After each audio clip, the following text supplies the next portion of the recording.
அழகுமதி சுரேஷ் 2 பேரும் கூடிய சீக்கிரமே ஒன்றா சேர்ந்து ரொமான்ஸ் பண்ணுறதை பார்க்குறதுக்கு நீங்களும் ஆர்வமாக இருந்தால் இந்த வீடியோவுக்கு லைக் பண்ணிவிட்டு வாங்க நாளைக்கான ப்ரோமோக்கான ப்ரிடிக்ஷன் என்னென்னு பார்க்கலாம். ரொம்ப நாள் கழித்து டியூட்டியில் ஜாயின் பண்ணுறதுக்காக அழகாக யூனிஃபார்ம் போட்டுட்டு கேப்பை சரி பண்ணிக்கிட்டு வெளியில் வந்து நிற்கிற சுரேஷ் கிட்ட ராஜலட்சுமி சொல்கிறாங்க, டேய் சுரேஷ் ஒரு நிமிஷம் நில்லுடா அப்படின்னு சொல்ல, உடனே ஏம்மா அப்படின்னு அவரும் நிற்கிறாரு. அடியே மலரு, அங்கே ஜாடியிலிருந்து ஒரு கைப்பிடி கல்லுப்பை எடுத்துகிட்டு வா, பையனுக்கு சுற்றி போடணும். அடங்காத கழுதை எவ்வளவு மறுபடியும் வந்து என் பையனோட வேலைக்கு ஒல வைக்காம இருந்தால் சரி அப்படின்னு சொல்லிட்டு அந்த கல்லுப்பை வாங்கி தலையில் சுத்த தன்னைத்தான் ஜாட பேசுகிறாங்கங்கிறத புரிஞ்சுக்கிட்ட மதியோ, இதை பாருங்க, தேவையில்லாமல் இந்த மாதிரி ஜாட பேச்செல்லாம் பேச வேண்டாம், எதுவாக இருந்தாலும் ஸ்ட்ரெயிட்டாக சொல்லுங்கள் அப்படின்னு சொல்ல, அதுவும் இவர் இன்னைக்கு முதல்ல மறுபடியும் டியூட்டிக்கு கிளம்புறாருங்கிறதுக்கு வேண்டி நான் இதோட விட்டுட்டு போகிறேன், வாங்க போகலாம் அப்படின்னு சொல்லிட்டு சுரேஷோட கைப்பிடிக்குள்ள கையை விட்டுட்டு மதி ரொமான்டிக்காக சுரேஷை அழைச்சிட்டு போக,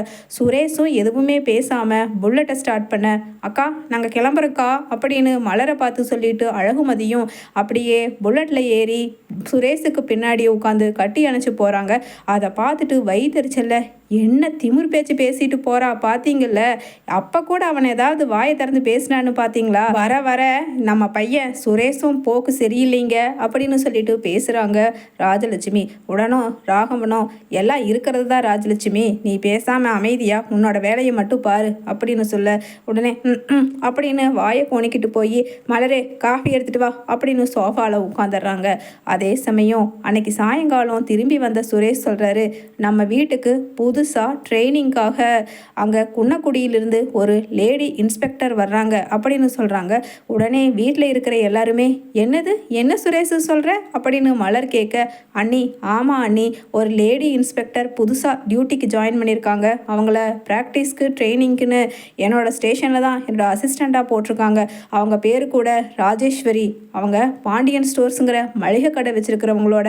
மருமகளாம், ராஜி கதிர்னு 2 பேரும் அந்த ஊரில் ஃபேமஸாக அப்படின்னு சொல்லிட்டு சொல்கிறாரு சுரேஷ். உடனே அங்கே அழகுமதியோ என்னது ராஜேஸ்வரி குன்னக்குடியில் இருந்தா, அப்போ நம்ம கூட படித்த அதே ராஜேஸ்வரியாக இருக்குமா அப்படிங்கிற மாதிரி யோசிக்க, உடனே சாரி எதுக்கும் ஆள் வந்தால் பார்த்தா தெரியும் அப்படின்னு நினச்சிக்கிட்டு அங்கே, அக்கா இன்னைக்கு என்னக்கா சப்பாத்தியும் வெஜிடபிள் குருமா தானக்கா, நான் கட் பண்ணுறக்கா, என் மாவெல்லாம் பிசைஞ்சு எடுத்து வச்சிட்டேங்க்கா அப்படின்னு அழகுமதி சொல்ல, உடனே அழகுமலரோ என்ன மதி, நான் குளிச்சுட்டு வர்றதுக்குள்ளே உன்னை யார் இந்த வேலையெல்லாம் செய்ய சொன்னா, நீ ஏன் காலேஜ் போயிட்டு டயர்டாக வந்திருப்ப அப்படின்னு சொல்கிறாங்க. உடனே மலர் சொல்கிறாங்க,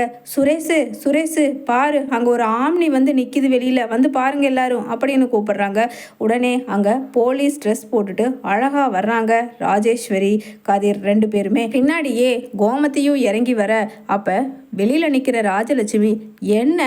ஒருத்திக்கு தானே ட்ரைனிங்கு, என் பிள்ளை ஆஃபீஸராக இருந்து கொடுக்கணும், எதுக்கு குடும்பத்தோடு வந்திருக்கீங்க, எல்லாம் சும்மா சாப்பாடு போடுறாங்கன்னா வந்துடுவீங்களா அப்படிங்கிற மாதிரி அங்கே மனசுக்குள்ளே வணங்கிக்கிட்டே இருக்க, உடனே அம்மா நான் ராஜேஸ்வரி அங்கே சுரேஷ் சார்கிட்ட ட்ரைனிங்காக வந்திருக்கேம்மா அப்படின்னு சொல்லிட்டு கையை எடுத்து கும்பிட்றாங்க. அதே சமயம் ராஜலட்சுமியும்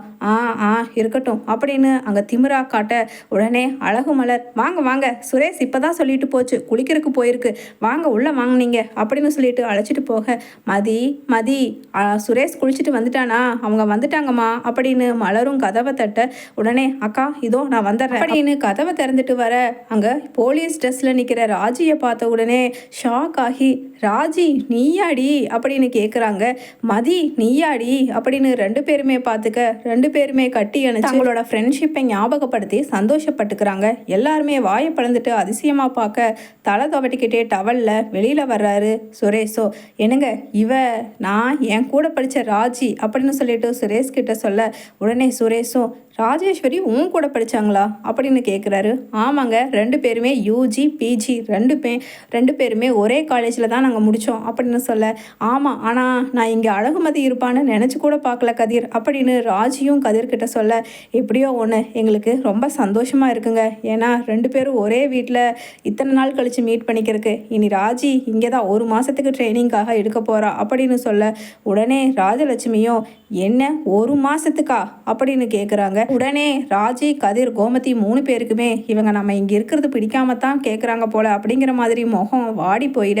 அழகுமலர் சொல்கிறாங்க, அத்தை 30 நாள் இங்கே தான் இருக்க போகிறாங்கன்னு சொல்கிறாங்கல்ல அத்தை, வாங்க வாங்க, நான் என்ன சமைக்கணுமோ அதை எனக்கு தெரிஞ்ச மாதிரி சமைச்சு கொடுப்பேன், எனக்கு ரொம்ப சந்தோஷமாக இருக்குங்க உங்களுக்கும் சேர்த்து சமைக்கிறது அப்படின்னு சொல்லிட்டு சொல்கிறாங்க அழகுமலரும். அப்போது கதிர் சொல்கிறாரு, இல்லை இல்லை, ராஜி மட்டும்தான் இங்கே இருப்பா, நாங்கள் 2 நாளில் அம்மாவும் நானும் இங்கேருந்து கிளம்பிடுவோம் அப்படின்னு சொல்கிறாங்க. உடனே அங்கே ராஜலட்சுமியும், அதானே பார்த்தேன், அவங்களுக்குன்னு கொஞ்சமாவது அறிவுன்னு இருக்குன்னு எனக்கு தெரியாதா அப்படின்னு நினச்சிக்கிட அங்கே உடனே கோமதியோ வந்த உடனே, ஏம்மா என்னம்மா வேலை செய்யணும், குடுமா, நான் சிங்கில் இருக்கிற பாத்திரத்தெல்லாம் கழுவுறேன் அப்படின்னு தன்னோட முந்தானையை எடுத்து சொருகிக்கிட்டு போய் கழுவறக்க ஆரம்பிக்கிறாங்க. உடனே ராஜிக்கிட்ட, ராஜி நீ ஏதோ அங்கே சார்கிட்ட ட்ரைனிங் சம்மந்தமாக கேட்கணுன்னு புக் எடுத்துகிட்டு வந்தல, அதை போய் கேளுமா அப்படின்னு கோமதியும் சொல்லிட அதை பார்த்துட்டு ராஜலட்சுமி வாய் மேலே கை வச்சு, ஆட எம்மாடி, என்ன ஊருலகத்தில் இல்லாத அதிசயமாக இருக்குது, மாமியாக்காரி போய் வேலை செய்கிறா, மருமகளை படிக்க சொல்லிட்டு, இது என்னம்மா இது, எங்கள் குடும்பத்தையும் சேர்த்துக்கு எடுத்துப்படாதீங்க, இங்கே எல்லாம் அப்படி கிடையாது, மருமக தான் வேலை செய்யணும், மாமியா உட்காந்துட்டு தான் இருக்கணும் அப்படின்னு சொல்லிட்டு ராஜலட்சுமி சொல்ல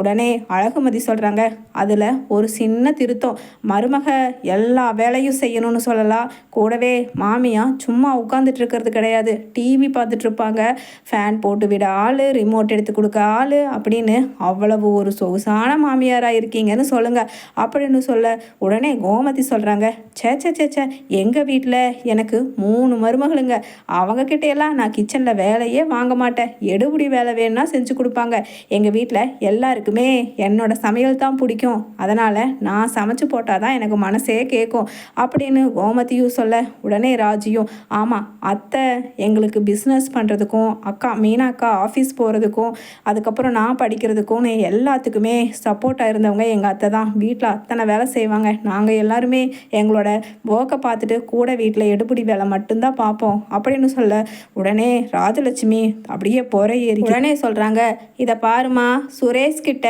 நீ ஸ்டேஷனில் ட்ரைனிங் எடுக்கிறதுக்கு தான் வந்த, உங்கள் குடும்பத்தில் நடக்கிற ட்ரைனிங் எல்லாம் எங்கள் வீட்டில் எனக்கோ இல்லை எங்கள் மருமகளுங்களுக்கோ ட்ரைனிங் எடுக்கிறதுக்கு உன் மாமியாரும் நீயும் வரல, அதை மறந்துடாதீங்க, போய் உட்காருங்க, மலர் சமைச்சு கொண்டு வந்து கொடுப்பா, அநாகரிகமாக இப்படி அடுத்தவங்க வீட்டு கிச்சனில் புகுந்து வேலை செய்கிறது எல்லாம் உன் மாமியாக்காரியை நிப்பாட்டிக்கு சொல்லுமா அப்படின்னு சொல்ல உடனே கதிர் ரொம்ப ஒரு மாதிரி ஆகிடுறாரு, அம்மா வாங்கம்மா இங்கே பேசாமல் உட்காருங்க அப்படின்னு சொல்ல உடனே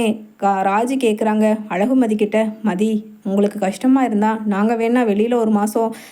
ஏதாவது வீடு வாடகைக்கு எடுத்து இருந்துக்கிட்டுமா அப்படின்னு கேட்க அழகுமதியை, சேச்சே அப்படியெல்லாம் பார்த்தா இந்த வீட்டில் நாங்கள் எல்லாருமே வாடகை வீட்டுக்கு தான் இதுக்கு பயந்துட்டு ஓடணும் ராஜி, அதெல்லாம் கிடந்துட்டு போகுது வீடு, ஆமாம் எப்படி என்ன பண்ணிக்கிட்டு இருக்க, இப்போ கதிர் எப்போ கல்யாணம் பண்ண அப்படின்னு கேட்க அவங்களோட பர்சனலை பற்றி சந்தோஷமாக ஷேர் பண்ணி பேசிக்கிட்டு இருக்காங்க. அதே சமயம் கோமதியோ அவங்க பேசிட்டு போகிறாங்கம்மா, குடுமா நான் சப்பாத்தி தேய்ச்சி தரேன் அப்படின்னு சொல்லிட்டு அங்கே சப்பாத்தி உருண்டைங்களை தேய்ச்சி கொடுக்குறாங்க. அதே சமயம் எல்லாருமா உட்கார உடனே அங்கே ராஜலட்சுமி சொல்கிறாங்க, அது என்ன வீட்டு ஆம்பளைங்க உட்காந்து சாப்பிடாம இப்படி பொம்பளைங்க எல்லாரும் ஒன்றா உட்காந்து சாப்பிட்றீங்க அப்படின்னு கேட்க உடனே அழகுமதியோ, இதை பாருங்கள், உங்களோட ரூல்ஸ் எல்லாம் நீங்கள் உங்களுக்கு மட்டும் அப்ளை பண்ணுங்கள், தேவையில்லாமல் எல்லாருக்குமே அப்ளை பண்ணிக்கிட்டு இருக்காதீங்க, ஏன் இன்க்ளூடிங் நான், மலரக்கா, பாக்யராஜ் மாமா, சுரேஷ்னு எல்லாரையுமே நீங்கள் போடுற கண்ட்ரோல் வளையத்துக்குள்ளே இருக்கணும்னு நினைக்காதீங்க, நாங்கள் எல்லாம் அப்படி நினைக்க மாட்டோம், நானும் சுரேஷும் அதே மாதிரி பாக்யராஜ் மாமா, மலரக்கா, ராஜி, கதிர், கோமதி அத்தைன்னு எல்லாருமே ஒன்றா உட்காந்து தான் சாப்பிட போகிறோம், உங்களுக்கு இஷ்டம் இருந்தால் சாப்பிடுங்க, இல்லைன்னா அப்புறமா சாப்பிடுங்கன்னு மதி சொல்கிறேன்.